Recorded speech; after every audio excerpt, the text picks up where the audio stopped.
Hi friends, இன்னைக்கு நம்ம வீடியோவில் பார்க்க போகிறது ஒரு பொண்ணோட மனசு புரிஞ்சுக்க முடியுமா? எல்லாரும் சொல்லுவாங்க ஒரு பொண்ணு மனசுக்குள்ள என்ன இருக்குன்னு யாராலையும் தெரிஞ்சுக்க முடியாது.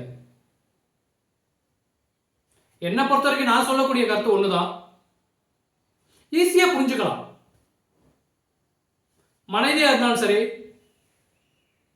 லவ்வரா இருந்தாலும் சரி, ஒரு நல்ல ஒரு ஃப்ரெண்ட்ஷிப்பா இருந்தாலும் சரி, அவங்க மனசுல என்ன இருக்குங்கிறது ஈஸியா ஐடென்டிஃபை பண்ணலாம். ஸோ இது எப்படி, இது சாத்தியமா அப்படின்னா கண்டிப்பா சாத்தியம். ஒரு பொண்ணோட மனசை புரிஞ்சுக்கிறதுக்கு ஒரு அருமையான டெக்னிக் இருக்கு. எல்லாருக்கும் தெரிஞ்சதுதான். எப்படி? எல்லாருக்குமே தெரிஞ்சதுதான். ஆனா நாம் அதை செய்ய மாட்டோம். அது செய்யாத விளைவு அவங்க மனசுல இருந்து வரக்கூடிய வார்த்தைகள், அவங்களுடைய எண்ணங்கள் எல்லாமே வேற மாதிரி போகும். ஸோ ஒவ்வொரு பொண்ணுமே நினைப்பாங்க நம்மளை யாராவது புரிஞ்சுக்க மாட்டாங்க. குறிப்பா ஆண்கள் அவன் மனசுல என்ன இருக்குன்னு எப்படி தெரிஞ்சுக்கிறது?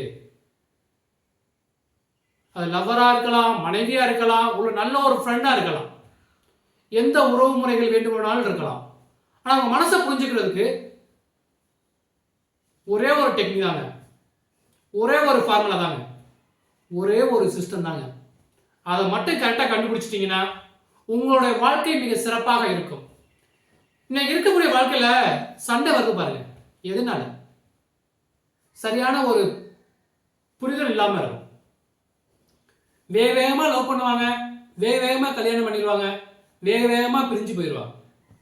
அதுபோல நல்ல ஒரு ஃப்ரெண்டும் கிடப்பாங்க, அது சரியான விதத்தில் யூஸ் பண்ணாம அவங்களும் டக்குன்னு வந்த வேகத்தில் வேகமாக காணாமல் போயிடுவாங்க. அதுபோலத்தான் திருமண வாழ்க்கை.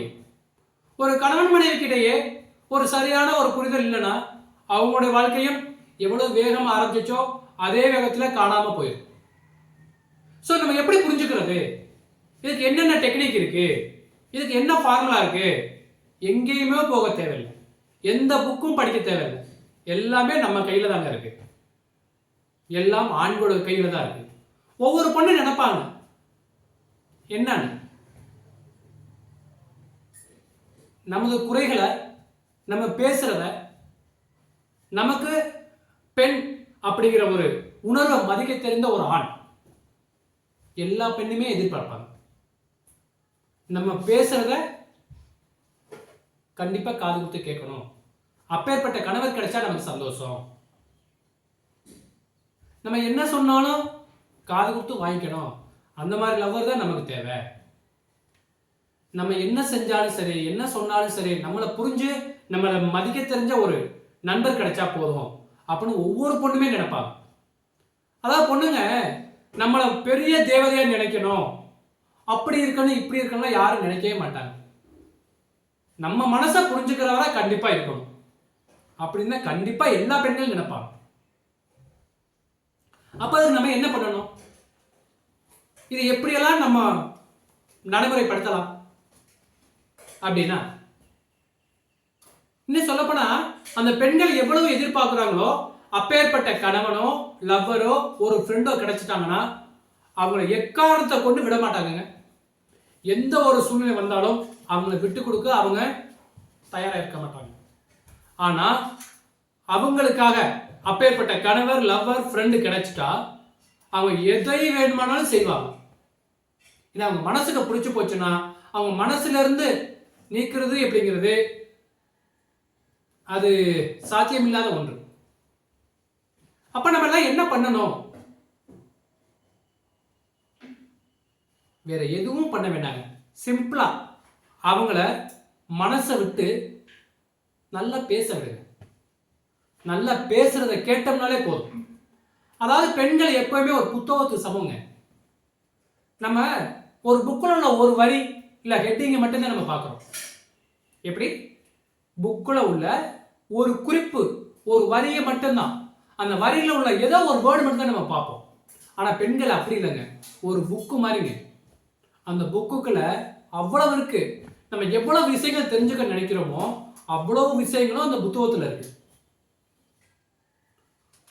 புத்தகத்தை பற்றி உங்களுக்கு சொல்லவே தேவையில்லை.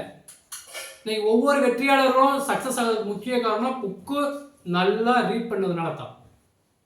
இதுக்கான உங்களை லைப்ரரிக்கு போக சொல்லலை, ஒரு பெரிய பெரிய சென்டர்களுக்கு போக சொல்லலை, ஒரு மோட்டிவேஷனுக்காக வெளியில் போய் எங்கேயும் போக தேவையில்லை. உங்கள் மனைவியாக இருக்கட்டும், உங்கள் லவ்வராக இருக்கட்டும், உங்கள் ஃப்ரெண்டாக இருக்கட்டும், அவங்கள மனசு விட்டு நல்லா பேச சொல்லுங்கள். எவ்வளோ நேரம் வேணுமாலும் பேச சொல்லுங்கள். அவங்க பேசுகிறத அவங்க மனசுலேருந்து வர வர வார்த்தைகள்லாம் அவங்க மனசில் உள்ளது எல்லாமே ஃப்ரீடமாக வந்துடும். எப்போ ஒருத்தவங்கள்ட்ட எல்லாமே சொல்கிறாங்களோ அவங்க முழுசாக நம்புகிறாங்கன்னு அர்த்தம். அப்போ நம்ம அவங்கள பேச விட்டு கேட்டோம் அப்படின்னாலே அவங்க மனசை ஈஸியாக ஐடென்டிஃபை பண்ணிடலாங்க. அதுக்கான நேரம் ஒதுக்கணும். நம்ம வேலைன்னு வேலையில் தெரிஞ்சோம்னா வீட்டில் பிரச்சனைகள் தான் வரும். ஸோ நம்ம வேலை ஒரு பக்கத்து இருந்தாலும் வீட்டில் ஃபேமிலியும் நம்ம சப்போர்ட் பண்ணணும். 2 பக்கட்டும் பேலன்ஸ் பண்ணி போனால் தான் நம்மளோட வாழ்க்கையும் மிக சீராக போகும். இது எப்படின்னா, ஒரு ட்ரெயின் இருக்குல்ல, ட்ரெயினில் ஒரு தண்டவாளம் 2 சரிசமமாக போகணும், 2 ஒரே சரிசமமாக இருக்கணும். அப்படின்னா தான் அந்த ட்ரெயின் கரெக்டாக எங்கே போகணுமோ போய் சேரும். வேலை ஒரு பக்கத்து, இன்னொரு பக்கத்து மனைவி, குடும்பம் எல்லாம் ஒரே மாதிரி பேலன்ஸ் பண்ணி கொண்டு போகணும். ஸோ 2 பக்கமும் சந்தோஷமாக இருக்கணும் அப்படின்னா வீட்டில் மனைவியை, ஒரு லவ்வரை, ஒரு ஃப்ரெண்டை அவங்க எவ்வளவு பேசுகிறாங்களோ நல்லா பேச வைங்க. பேசத்தான் அவங்க மனசில் உள்ள ஆழங்கள், எண்ணங்கள் எல்லாம் வெளிப்படும். அப்படின்னா அவங்க என்ன மனசில் என்ன இருக்குங்கிறத நம்ம புரிஞ்சுக்கலாம். ஸோ ஒவ்வொருத்தரும் வாழ்க்கையில் ஜெயிக்கணும் அப்படின்னா மனைவியாக இருந்தாலும் சரி, லவ்வராக இருந்தாலும் சரி, நல்ல ஒரு ஃப்ரெண்ட்ஸ்லேயே இருந்தாலும் சரி, அவங்களை எந்த அளவுக்கு பேச விடுங்க. பேசணும் அப்படின்னா நமக்கு ஒரு புக்கு, ஒரு 1000 பக்கம் கொண்ட ஒரு புக்கை படிக்கிறத விட ஒரு பொண்ணு நம்மள்கிட்ட பேசுகிறாங்க அப்படின்னா அவ்வளோ விஷயங்கள் நம்ம தெரிஞ்சுக்கலாம். இதுதான் அதுக்கான ஃபார்முலா, இதுதான் அதுக்கான சூத்திரம். ஸோ இதுதான் ஒரு பொண்ணோட மனசில் தெரிஞ்சுக்கக்கூடிய ஒரு தந்திரம். நீங்கள் வாழ்க்கையில் ஜெயிக்கணும் அப்படின்னா இதை கண்டிப்பாக கடைபிடிங்க, நீங்களும் சக்ஸஸ் பண்ணலாம். இது வரைக்கும் நம்ம சேனலை சப்ஸ்கிரைப் பண்ணாமல் இருந்தீங்கன்னா சப்ஸ்கிரைப் பண்ணிடுங்க. நன்றி.